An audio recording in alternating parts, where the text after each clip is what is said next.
Thank you for joining us now. I am Frank Omalape. And now the Minister of State for Petroleum Resources Chief Nnpc says the Nigerian National Petroleum Company Limited is selling premium motor spirit, popularly called Petrol, at a loss because of its mandate from the federal government as regards PMS subsidy. Silva's remarks came as oil marketers stated that the supply hitches in the downstream oil sector that often leads to fuel scarcity might persist till June, based on the government's plan to rent petrol subsidy in that month. The petrol minister spoke in Abuja at the resumption of the scorecard series from 2015 to 23 of the President Muhammadu Buhari's administration. Last week, the Minister of Finance, Budget and National Planning, Zainab Ahmed, has said that the federal government had budgeted about 3.6 trillion for fuel subsidy till June 2023. Silva, while speaking in Abuja on Monday, insisted that subsidy had been a burden, but stressed that it was the mandate on Nigeria or Nnpc which had made the oil firm to continue selling PMS at a loss. He said the cost of the commodity in Nigeria was not as high as what was obtained in other countries, but stressed that the current national consensus was that subsidy was no longer sustainable. The federal government on Monday revealed that it had acquired shares in 4 refineries operating in various locations across the country.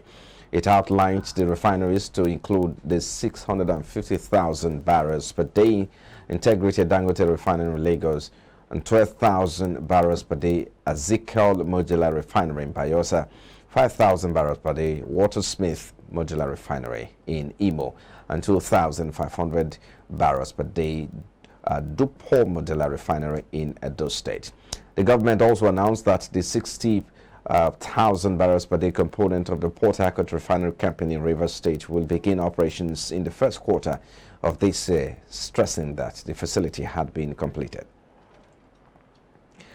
And in the meantime, the federal government has constructed an earth dam and provided input to farmers in Bauchi State in a bid to curb clashes among farmers and herders in this area. It also embarks on land clearing activities to boost agricultural production in the state and surrounding environments. The Executive Secretary, National Agricultural Land Development Authority, Paul Ikone, said a dam and inputs were provided to farmers in Azare local government area of Bauchi State. He said the dam will cater for the water needs of over 100 or 10,000 animals and serve as irrigation facility for more than 3 villages in the area, as NALDA will provide solar-powered pumping machines to pump water to neighboring farms. NALDA stated that tractors and site workers were currently ensuring that the dam was completed within the stipulated time frame work of 2 weeks. In an interaction with farmers from the area in Gamawa, the Executive Secretary of the Association, Paul Ikone, said the project is aimed at ensuring availability of water for irrigation and animal husbandry in order to curb farmers and herders clashes across the country. It stated that the representative of the district head of Gamawa, Mohammed Babayo, who spoke on behalf of the farmers, appreciated the government for the dam. Babayo, however, called on NLDA to further support farmers in the area with inputs such as improved seeds, fertilizers, pesticides, herbicides, and access roads. He said the farmers were willing to provide more land for clearing and were ready for more partnership with NALDA, stressing that it was the first time the villages will feel the presence of the federal government. Babayo told the association team that all agricultural activities in the area were based on collective efforts of the farmers. And our President Muhammadu Buhari has approved the reconstitution of the board of the Nigeria Deposit Insurance Corporation, NDIC. The President also approved the appointment of some new members and the reappointment of some existing members to the board. Special Advisor, Media and Communications to the Minister of Finance, Budget and National Planning, Yunusa Abdullahi, disclosed that the new appointment and reappointment had become necessary to avoid any vacuum.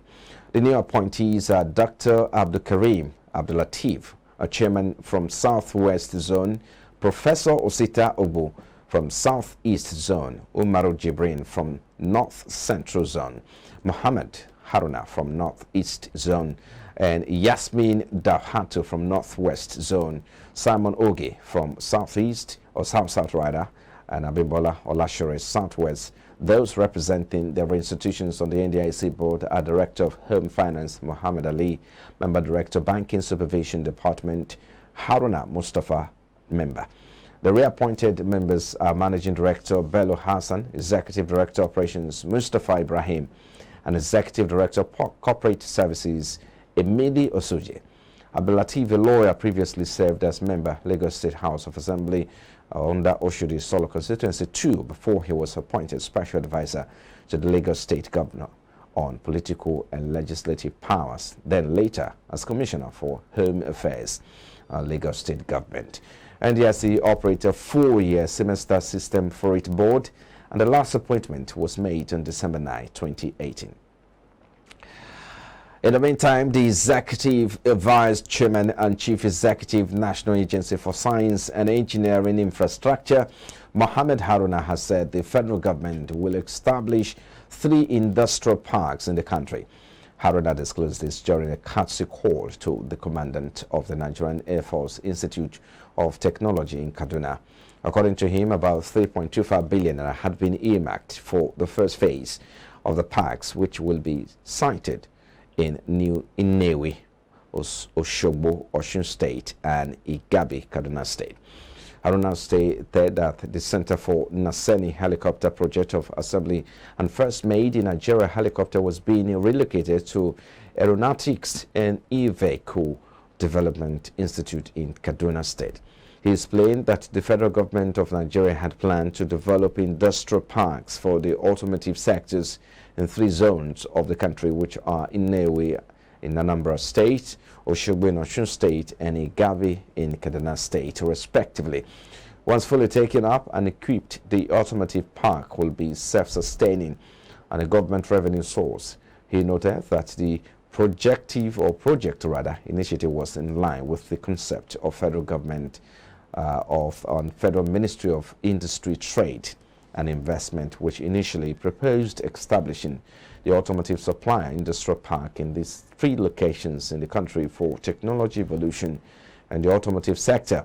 The project here was intended to unlock the opportunities in auto sector as well as potentials in the manufacturing industry, with the view of creating employment, skilled labor in this region and the sub-Saharan Africa. And in the meantime, Airtel Networks Limited, Airtel Nigeria, has acquired additional spectrum worth 146 billion naira from the Nigerian Communications Commission, which will enable the telco to roll out 5G services and further expand its existing services. Airtel Africa PLC, the parent company of Airtel Nigeria, announced the acquisition and a regulatory filing on the Nigerian exchange. Airtel Africa's share price rose by 5 naira 16 kobo per share, or about 18 naira per share, to close at 1,630 naira on Monday at the NGX. Airtel Africa is the largest quoted company at the stock market, with a presence in 14 countries across Africa. Nigeria is Airtel Africa's largest market with significant growth potential. And now the Lagos Chamber of Commerce and Industry LCCI has called for caution with the finance bill. Its Director General, Dr. Chinyere Almona, argued that with the plan to exit some large enterprises from the pioneer status incentives, the government can save about 6 trillion naira tax expenditure. She said this lump sum will come from waivers, exemptions, and incentives granted by the government, according to the Minister of Finance, Budget and National Planning, Zainab Ahmed.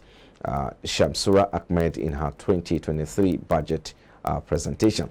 The LCCI both advised that leaving rates at the current levels will not lead to a loss of revenue. Almona says recent statistics show that the country has struggled to attract investment into the oil and gas industry. She noted that investment in the Nigerian oil and gas sector have declined significantly in the last 7 years, with operations overheads of oil and gas companies remaining above 40% above the global benchmark. The FCCI boss said, in line with the federal government priorities and ongoing initiatives to incentivize gas production, several sections of the PIA clearly show the determined effort by the government to limit gas flaring and contain very steep penalties. Amona said the gas flare fees costs were treated as a penalty and as such a non-tax deductible item.